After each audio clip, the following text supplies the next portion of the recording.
नमस्ते दोस्तों, life simplified Hindi में आज एक बार फिर से आपका स्वागत है। और आज हम बात करेंगे ज़ेन योगा पार्ट 2 के चैप्टर 2 की, जिसका नाम है सेल्फ कॉन्क्वेस्ट। दोस्तों, पिछले चैप्टर में हमने बात की थी प्रत्याहारा की, और वहाँ पे मैंने आपको समझाने की कोशिश की थी कि प्रत्याहारा के स्टेज में हम क्या फील करते हैं, हम क्या एक्सपीरियंस करते हैं। ये वही स्टेज है दोस्तों जहाँ पे हम अपने बॉडी के बियॉन्ड परसीव करने की एबिलिटी को पाते हैं, और हमें ये समझ में आता है कि हमारा माइंड सिर्फ इस बॉडी तक सीमित नहीं है।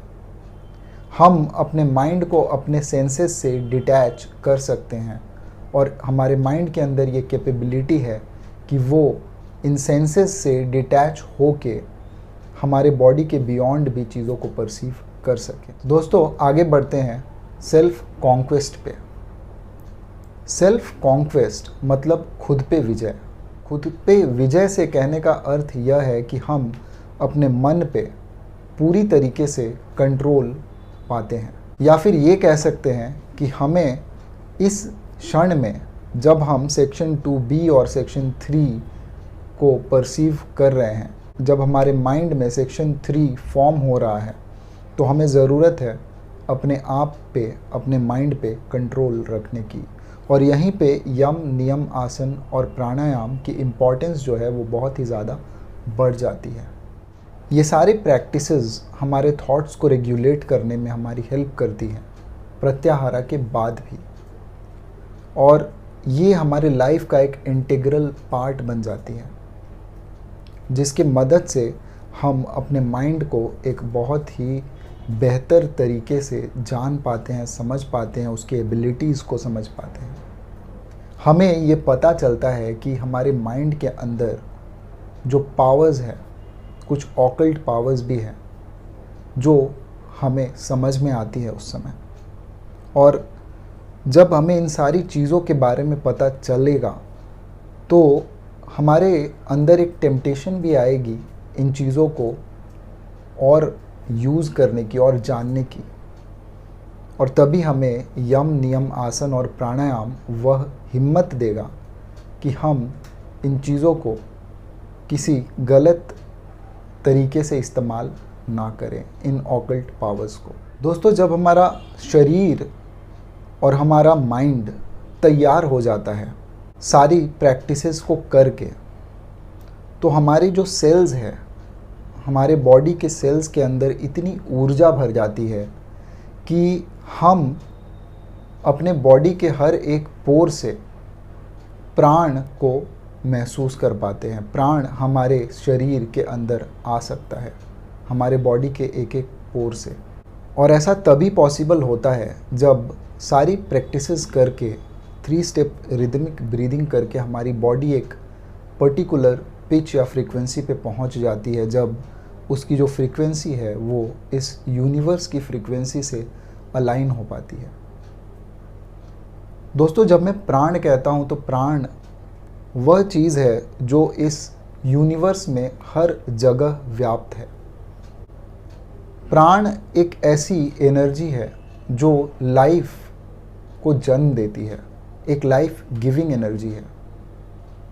और जब हमें उस लाइफ गिविंग एनर्जी का एक्सेस मिलता है, उस समय जब हम उसे परसीव कर पाते हैं, तो हमें ये समझ में आता है कि इसमें कितनी क्षमता है।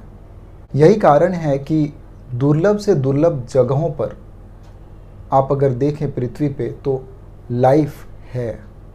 बहुत ही डिफ़िकल्ट कंडीशंस में भी लाइफ है, और ये उस प्राण के वजह से ही है, ये उस एनर्जी के वजह से ही है।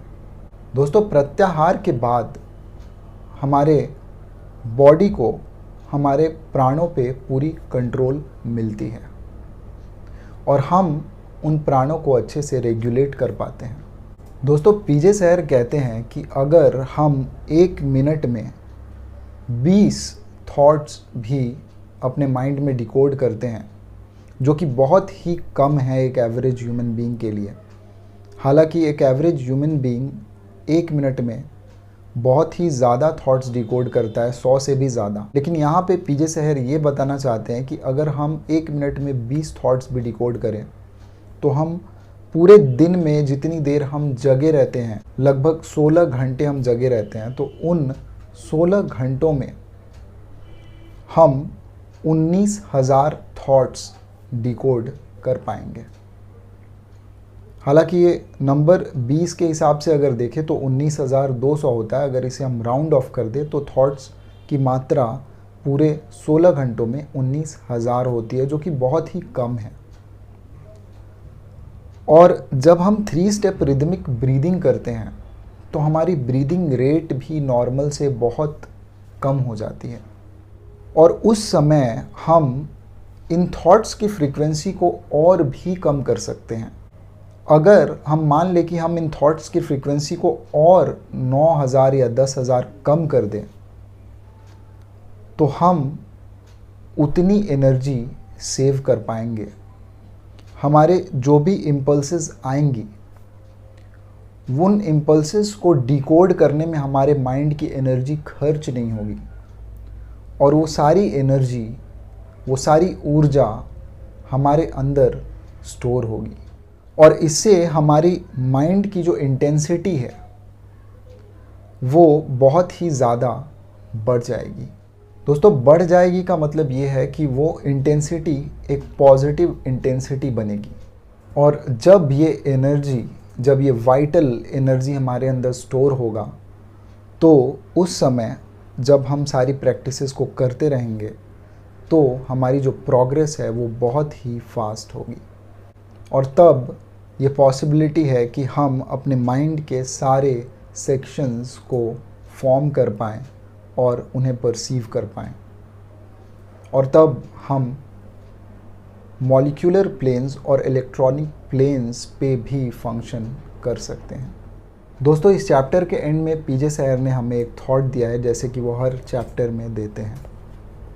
Take this thought for serious thinking, how can I free myself from my own shadow. दोस्तों, इस लाइन में पीजे सहर ये कहते हैं कि हम अपनी ही परछाई से कैसे अपने आप को फ्री करें, और परछाई का अर्थ यहाँ पे ये होता है कि हम अपने आइडेंटिफिकेशन जो है हमारी, उससे हम अपने आप को कैसे सेपरेट करें। जब हम प्रत्याहारा के स्टेज को प्राप्त करते हैं और जब हमारी सारी सेंसेस विड्रॉ हो जाती हैं, तब हमें एक अलग ही आयाम के बारे में पता चलता है लाइफ के, और तभी वो क्षण है जब हमें ये रियलाइज़ होता है कि हम, जिसे हम ये शरीर समझते हैं, जो मैं है, वो एक्चुअली कहीं है ही नहीं, और वो मैं ही वो शैडो है जिससे हमें अपने आप को अलग करना है। वही वो ईगो है जिसे हमें डिज़ोल्व करना है। दोस्तों, आज के लिए इतना ही। मिलते हैं अगले वीडियो में अगले चैप्टर के साथ। नमस्ते।